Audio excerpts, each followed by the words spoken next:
करने की आवश्यकता है कि पर्यावरण को संरक्षण कैसे किया जाए। माता भूमि पुत्रो पृथिव्या, धरती हमारी माता है और हम सब उसके पुत्र हैं।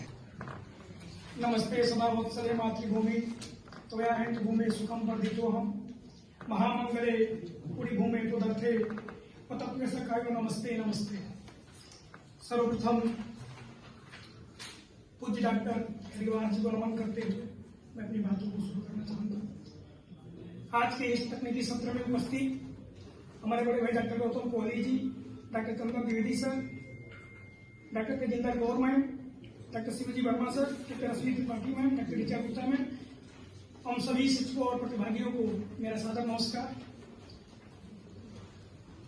आरएसएस के 100 वर्ष पूर्ण होने पर जिस शीर्षक पर हमारा ये समोष्ठी सेमिनार हो रहा है, पंच परिवर्तन, उसी जुड़ा हुआ हमारा टॉपिक है पंच परिवर्तन की प्रासंगिकता।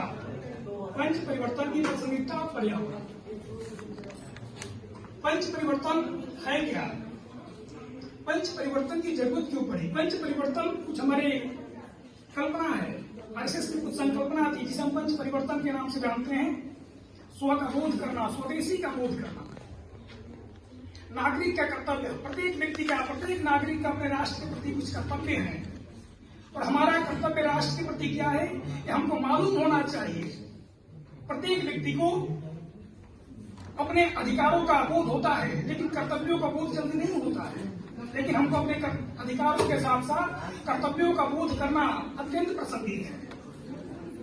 अगर हमारा पर्यावरण संरक्षण, मातृभूमि, हम इस अपनी मातृभूमि को, पृथ्वी को, सनातन में पृथ्वी को हमने माता का दर्जा दिया हुआ है और हमें अपनी माता को बचाने के लिए, पर्यावरण को संरक्षित करने के लिए क्या कदम उठाने हैं उस पर विचार करने की वर्तमान समय में सबसे ज्यादा प्रासंगिकता है। पृथ्वी को माता मानकर पर्यावरण के संरक्षण हेतु अपने जीवन में बदलाव, हम अपने जीवन में ऐसे कौन से बदलाव लाए जिससे पर्यावरण को संरक्षण किया जा सके, साथ ही साथ अपने राष्ट्र के सभी नागरिकों के जीवन में बदलाव लाने के लिए उनको हमें प्रेरित करने की आवश्यकता है कि पर्यावरण को संरक्षण कैसे किया जाए। माता भूमि पुत्रोहम, माता भूमि पुत्रोहम पृथिव्या, धरती हमारी माता है और हम सब उसके पुत्र हैं, हम सब उसकी पुत्रियां हैं। इसलिए हमारा नैतिक कर्तव्य है कि हम अपनी माता की कैसे सुरक्षा करेंगे, हम अपनी माता को पर्यावरण के संरक्षण से कैसे संरक्षित करेंगे, उसके लिए हम कौन से ठोस कदम उठा रहे हैं, ये हमारा नैतिक कर्तव्य है और सबसे अधिक प्रासंगिकता पर्यावरण संरक्षण की ही है। वर्तमान परिवेश में स्वज्ञबोध से नागरिक अपने कर्तव्यों के प्रति सजग होते हैं। कानून की पालना से राष्ट्र समृद्ध और उन्नत होता है। हम अपने संवैधानिक अधिकारों के साथ साथ हमें अपने संवैधानिक कर्तव्यों के प्रति भी जागरूक होना होता है। तब जाकर के हम भारत को विकसित भारत के रूप में, भारत को विश्व गुरु के रूप में तब जाकर के हम देख पाएंगे। हम सिर्फ कल्पना करते हैं कि 2047 में भारत को विश्व गुरु बनाएंगे, भारत को 2047 में विश्व गुरु का दर्जा मिलेगा, लेकिन वो भारत को विश्व गुरु का दर्जा तब मिलेगा जब हम अपने कर्तव्यों के प्रति सजग होंगे, जब हम अपने कर्तव्यों के प्रति चिंतित होंगे। हमारा कर्तव्य राष्ट्र के प्रति, हमारा कर्तव्य क्या है, अपने परिवार के प्रति कर्तव्य क्या है, उसको देखना होगा। ये बहुत ही दुख का विषय है कि हम एकल परिवार की संकल्पना की ओर बढ़ते जा रहे हैं। सनातन में एकल परिवार की कोई संकल्पना नहीं है। सनातन पूरे राष्ट्र को परिवार मानता है, पूरे समाज को हम परिवार मानते हैं। हमारे यहाँ बैठे हुए सभी भाई बंधु सभी हमारे परिवार के अंग हैं और यही आरएसएस की संकल्पना है। हेडगेवार जी ने इस संकल्पना को साकार करने के लिए आरएसएस को एक रास्ता दिया, आरएसएस को नया रूपरेखा दिया। सामाजिक समरसता, आरएसएस का सबसे मुख्य बिंदु है सामाजिक समरसता। जब भारत में या हमारे समाज में एक और भेदभाव, जाति पात, छुआछूत विकराल रूप धारण करता जा रहा है, पूरे देश में कहीं न कहीं मूवमेंट चलाए जा रहे हैं, आंदोलन चलाए जा रहे हैं, जात के नाम पर, वर्ग के नाम पर, आरक्षण के नाम पर। उस दौर में पंच परिवर्तन और अत्यंत प्रासंगिक होता जा रहा है कि कैसे हम राष्ट्र में समरसता का बोध कराएं। हमारे राष्ट्र के प्रत्येक व्यक्ति को समरसता का जब तक बोध नहीं होगा तब तक जात पात, छुआछूत, भेदभाव समाप्त नहीं हो सकता है। कुटुंब प्रबोधन हमारा एक अत्यंत प्रासंगिक बिंदु है, सबसे महत्वपूर्ण बिंदु है आरएसएस का कुटुंब प्रबोधन। और पंच परिवर्तन के इस महत्वपूर्ण बिंदु को बगैर, उसको चर्चा किए बगैर पंच परिवर्तन की संकल्पना को हम साकार नहीं कर सकते हैं।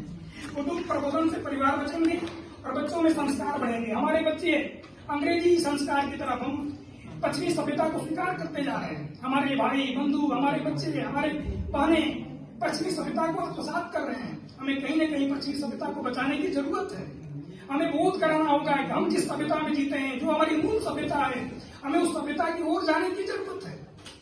हमारी सभ्यता सनातन सभ्यता, वैदिक सभ्यता, हम अपनी सभ्यता को, जो हमारी अत्यंत ही रिच सभ्यता थी, अत्यंत समृद्धशाली सभ्यता थी, हम उसको भूलते हुए पश्चिमी सभ्यता की ओर जा रहे हैं। इस पश्चिमी सभ्यता को रोक करके भारत की प्राचीन पारिवारिक परंपरा को बढ़ावा देने की अत्यंत महत्व आवश्यकता है। भारतीय दर्शन के मूल 4 पुरुषार्थों धर्म, अर्थ, काम और मोक्ष की अवधारणा पर आधारित है और इनको इनके अंदर विद्यमान करके हम पंच परिवर्तन को प्रासंगिक बना सकते हैं, पंच परिवर्तन को आत्मसात कर सकते हैं। पंच परिवर्तन की प्रासंगिकता इसी वर्तमान समय में ज्यादा है। एक और हम पर्यावरण संरक्षण की बात करते हैं, पूरे देश में पर्यावरण संरक्षण की बात होती है। कल से आज तक बहुत सारे विद्वानों ने पर्यावरण संरक्षण की बात कही, अच्छा बात लोगों ने कहा। एक से एक तथ्यात्मक और ज्ञानवर्धक हमारे वक्ताओं ने अपनी बातों को कहा। लेकिन जब हम एक और देश में बात करते हैं सस्टेनेबल डेवलपमेंट की, SDG की हम बात करते हैं, सस्टेनेबल डेवलपमेंट गोल की, सतत विकास की हम बात करते हैं, इंक्लूसिव ग्रोथ की हम बात करते हैं, क्या यह संभव है? सस्टेनेबल डेवलपमेंट, SDG गोल और पर्यावरण संरक्षण दोनों एक दूसरे की विपरीत संबंध है, दोनों का उद्देश्य विपरीत है। और पर्यावरण संरक्षण तब और प्रासंगिक हो जाता है जब हिंदुस्तान की एक सीमा पर, हिंदुस्तान की राजधानी में दिल्ली से लेकर के हरियाणा होते हुए गुजरात की सीमा तक 700 किलोमीटर लंबी अरावली की पहाड़ियों का अवैध खनन किया जा रहा हो। उस समय में हमारा पंच परिवर्तन और भी प्रासंगिक हो जाता है। और हमें लगता है, मुझे महसूस होता है, मेरा व्यक्तिगत विचार है कि अरावली की पहाड़ियों को बचाने के लिए पंच परिवर्तन की प्रासंगिकता को धरातल पर उतारना होगा, तब जाकर के उसे बचा सकते हैं। इकोलॉजी सिस्टम को बनाए रखने के लिए पंच परिवर्तन के रास्ते पर चलना होगा। धन्यवाद। भारत माता की जय।